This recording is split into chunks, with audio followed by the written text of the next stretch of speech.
Hello friends, welcome to this channel Economics. My name is Mr. Nayan Kapadia and today we are going to learn about the scope of microeconomics. In previous class we have already discussed what is microeconomics and what are the importance of microeconomics. Today we are going to learn about the scope of microeconomics. So let's start. We'll just quick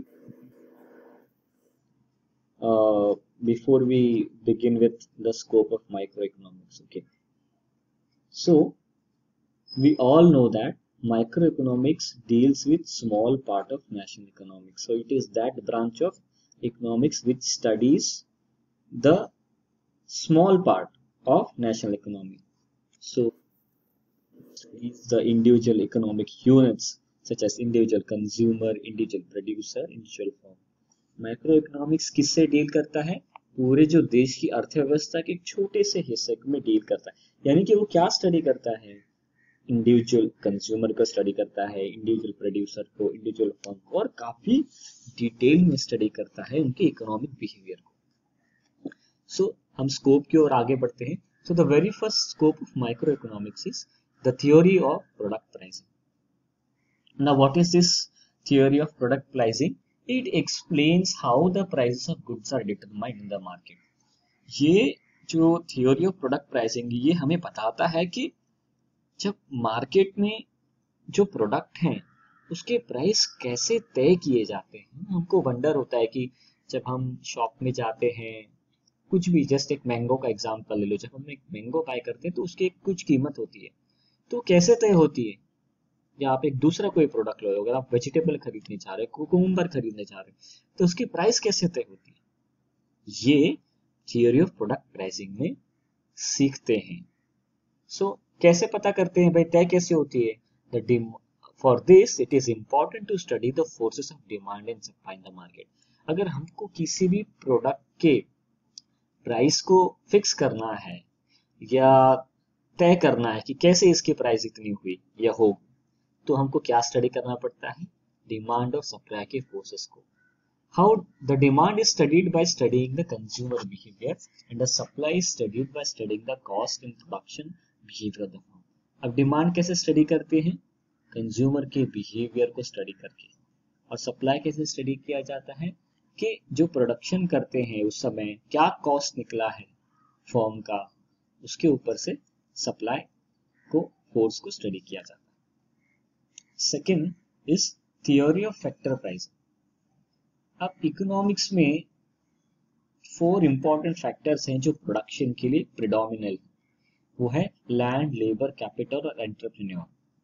सो ये चारों factor की मदद से जो producer है वो production के process को कंप्लीट करता है। Land, labour, capital and entrepreneur are all factors of production and they contribute to the process of production. For this contribution they receive rewards. और ये जो उनका कंट्रीब्यूशन है प्रोडक्शन के प्रोसेस को कंप्लीट करने के लिए, सरल भाषा में किसी कमोडिटी को रेडी करने के लिए उनको क्या मिलता है?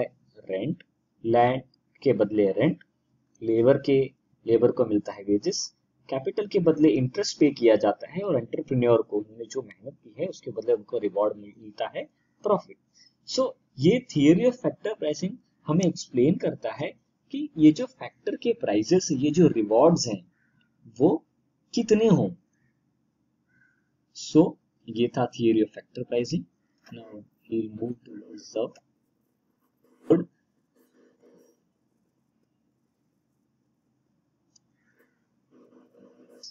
theory of economic welfare. This theory deals with the efficiency in allocation of resources.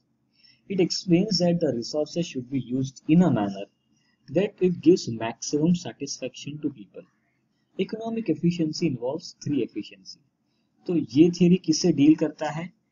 Efficiency in allocation of resources, यानी कि हमारे पास जो लिमिटेड रिसोर्सेस है उसको अलोकेट किया जाए, यानी कि डिस्ट्रीब्यूट किया जाए। कैसे? एफिशिएंसी से। कैसे एफिशिएंसी से? वो रिसोर्सेस को इस तरीके से डिस्ट्रीब्यूट किया जाए जिससे जो लोग हैं उनको मैक्सिमम सेटिस्फेक्शन मिले। तो अब एफिशिएंसी में भी 3 प्रकार की एफिशिएंसी है. The very first efficiency is in production. Efficiency in production means producing maximum possible amount of goods and services from the given amount of resources. So suppose you are a firm and you are in the process of production. So how you are going to produce maximum amount of goods and services with the limited amount of resources. तो ये efficiency in production मतलब क्या कि कैसे producer जो भी वो production कर रहा है गुड्स एंड सर्विसेज का उसको मैक्सिमम पॉसिबल अमाउंट में करे. क्योंकि हम ऐसा मान के चलते हैं कि जो रिसोर्सेस है फॉर्म के पास या प्रोड्यूसर के पास वो लिमिटेड है, तो वेस्टेज कैसे कम किया जाए, प्रोडक्शन को कैसे बढ़ाया जाए, ये एफिशिएंसी इन प्रोडक्शन में हम सीखते हैं. The second efficiency is in consumption. Consumption मतलब किसी भी कमोडिटी का इस्तेमाल. Efficiency in consumption means distribution of produced goods and service among the people for consumption in such a way that as to maximize the total satisfaction of the society. तो ये जो efficiency in consumption है, ये क्या कह रहा है कि जो goods produce किए गए हैं, जो services रेंडर की गई हैं, वो लोगों में इस तरीके से बांटी जाए जिससे उनका जो satisfaction वो maximum हो. तो यहाँ पे जो डिस्ट्रीब्यूशन है उसकी एफिशिएंसी को और कंजम्पशन की एफिशिएंसी को बोला गया है. Third and final efficiency, overall economic efficiency. Overall economic efficiency means production of those goods which are the most desired by the people. ये ओवरऑल इकोनॉमिक एफिशिएंसी का अर्थ ये होता है कि उसी प्रकार के गुड्स को प्रोड्यूस किया जाए जिसको लोग डिमांड कर रहे हैं. अन्यथा तभी तो लोगों का सेटिस्फेक्शन होगा अगर ऐसे गुड्स को दिया जाए जो उनके काम के नहीं है. तो उस गुड्स उनके लिए कुछ यूटिलिटी नहीं रहेगा, तो उनकी सेटिस्फेक्शन उनको नहीं मिलेगी. सो वो क्या प्रोडक्ट्स हैं, वो क्या गुड्स हैं जो लोगों को चाहिए सबसे ज्यादा, ये भी हम माइक्रो इकोनॉमिक्स के स्कोप में आता है. So I hopes to that this video will has proven useful to all of you. Thank you so much for watching this video. We will be back with more such useful videos so that you keep on learning every day. Thank you.